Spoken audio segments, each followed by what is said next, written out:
we used to have a well-known character, no names because he is about, but we used to allow him to sleep in one of the furnaces at the foundry, and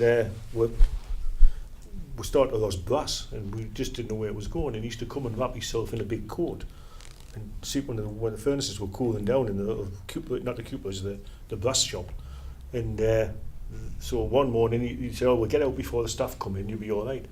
And somebody decided to follow him one day, and I don't say too much because he used to go up on the moors because he used to fire the odd rocket. And they searched the moors, and he was stuffing brass ingots in headers down the rabbit holes on the moors, and he had a stash of brass. But how he was ever going to sell it, we don't know. But they found it down the rabbit holes and in the heather up on the moors. And we used to let him say, "Oh yeah, just stay there, just sleep under there." He should put it into his big coat on a morning and off over the grove. And we wondered where the brass was going, and that's where it was going. So you know who it is, but he was another character. But he got away with it for weeks and months, you know. He got away with it. I remember one winter it was really bad, and I was sitting in the. I used to be in the electricians, but in the cabin next door was the operatives and that, and I was sitting next door with the lads there having a bit of crack. I was Stephen used to work, one of my brothers used to work on the top for the Blast Mechanics. He was there from the tech department, and it had been quite, you know, snowy and whatnot, like, but I just walked up from Black Hill, like, because, you know, it's just down the road, so I walked up from Black Hill, and there was a load of lads hadn't turned out, like, and the guy was sitting there, the foreman, taking all these calls from, like, crew call and places, like, can I get in because of the snow and all that, you know. He's going, "Aye, that's champion, my Towler Willie's here." He come on his bike all the way from Towler on the snow. There's lads phoning from 2 mile away, couldn't get in. I was telling it to you last week, but you mentioned his name. Little Benny used to work at the Fell, and he used to always miss a Monday. Never went into work on a Monday, suffering from the drink over the weekend. And the shift manager went up to Benny and he says, "Benny," he says, "why do you only work 4 days?" He says, "I'll tell you why." He says, "I can't manage on 3.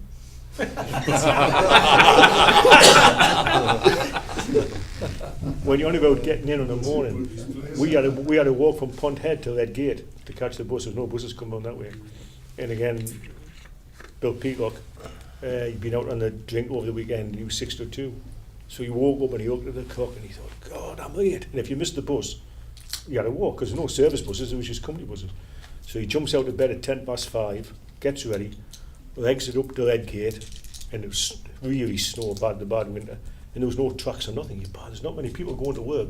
So he ploughed up to the steel plant lab, and he got there and they said, "What are you doing in at 3 o'clock in the morning?" It was 2 on the clock, but he'd had that much drink before. He never saw anybody between a lead gate and Cutson, and he got to the steelworks at 3 o'clock in the morning. And, you know, just put his head down, had a couple of hours and started at 6 to 2. But a lot of the people who had the pubs, they were the characters themselves. They used to do a lot of the entertaining, and there was some real characters there. Hutchie. And they were all known by their names, weren't they? You didn't call the pub, you called it by the landlord's name, didn't you? That was it. Hutchies, Galeses, Ben Holmesleys, Spence, Toddies, everybody, they all had their own names for the pubs. Well, I think it was true when Hutchie he worked in the Wood Mountain shops at a time, I think, and he was day shift, and when the 2 to 10 lads go in, when the horse racing used to start early, they used to call in the betting shop where the turf is, see the 1:30 result, and Hutchie used to fly around taking bets, and he used to take bets on the winner of the 1:30. You know, the 2 to 10 lads had spotted going down, and they went, "No, Hutchie can have a couple of quid on this." Aye, write it out. And already won at 1:30, and Hutchie was taking the price at 2:05. The bet for 2:05. I've never seen it happen, but that was the talk now in the old mountain shop. See Hutchie, you get a bet on him. I think everybody knew Joe McHatton. He always had the newspaper, a little package under his arm. Anyway, this day he goes to the pay opposite the company, stands in the queue. It's the front, and the lad says, "What can I do for you, Joe?" He says, "Oh," he said, "I've got a complaint." He says, I'm £1 short in my wages." So she looked through the paperwork, checked, she says, "Well, you got £1 extra last week, Joe, you didn't complain about that." He says, "Well, I don't mind one mistake." He said, "Well, I'm not having 2.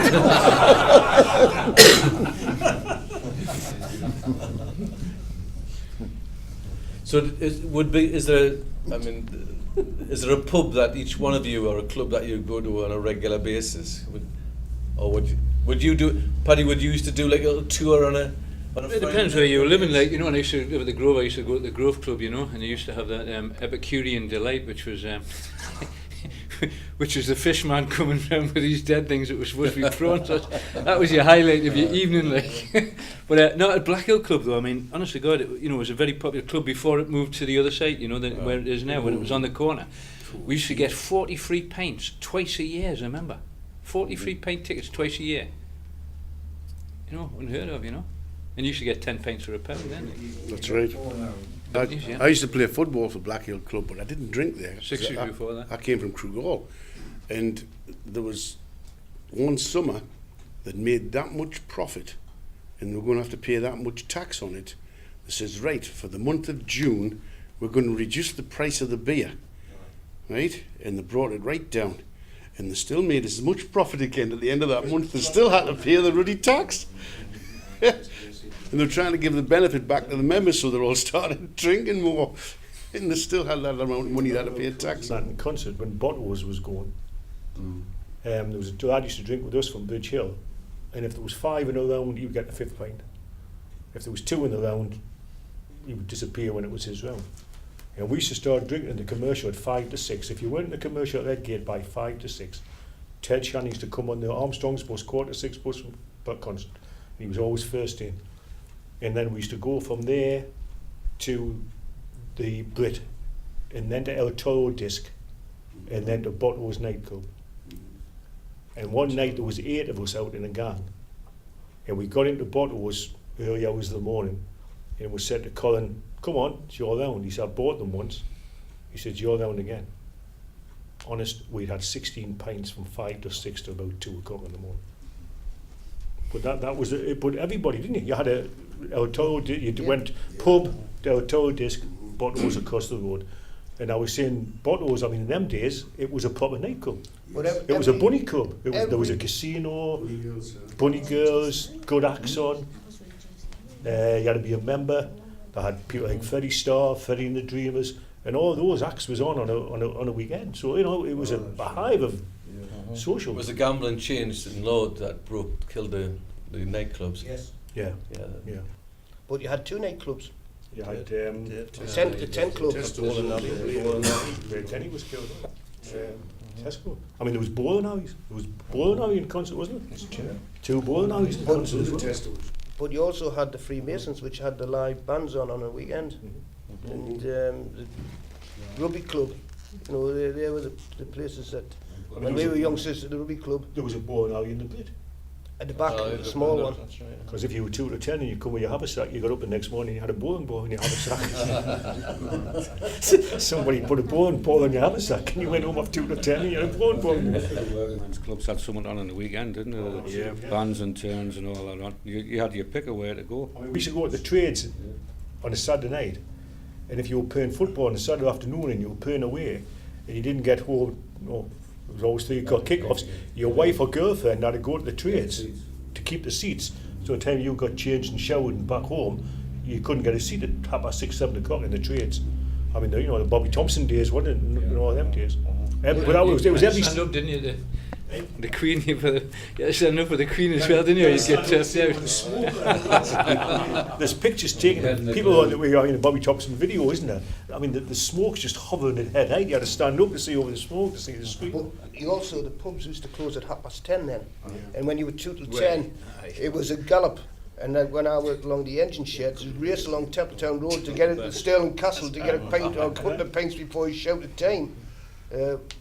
We used to get the first bus down to Redgate, go for the post office and go in the coach and horses on the corner. And if you got in before 10:30, they kept it, put a couple of pints on the bar and you could be there at maybe 11 o'clock. But the days of Stopy-backs weren't allowed then. There was strict licensing laws. But all the pubs used to be full then, don't they? You know what I mean, when I go out on a Friday night now, it's dead and bloody concerts, nobody out drinking, you know. I mean, we know about the supermarkets and all that. And what the people at work tell me is that their sons and daughters preload all night and they don't go out till about 11 o'clock and they're out till 5 in the morning at the nightclub. So they don't go to the local pubs, they just go straight to the nightclub. They cut the pub bit out, they preload at home, like just drinking up and then they're off to the That's what they tell me. I think a lot of the villages around Concert, like Moorside and Castleside, you had the pubs you could go to for a Stopy-back, and it was known that was the pub to go to for a one. It was tolerated, so the police knew where it was at. And The police club in Concert was the best. stopping in there, yeah. The police club down Sherburn Towers was the best place to go for a Stopy-back. The Raffle Club. Right, what was it? That's where- Colin Heslop had it at the time, and every now and again one of the coppers would pop in and have a half and make sure everything was all right and on his way again. No bother at all. That's another one that's level now, isn't it? You know? I remember going down there plenty of times, that's level to the ground.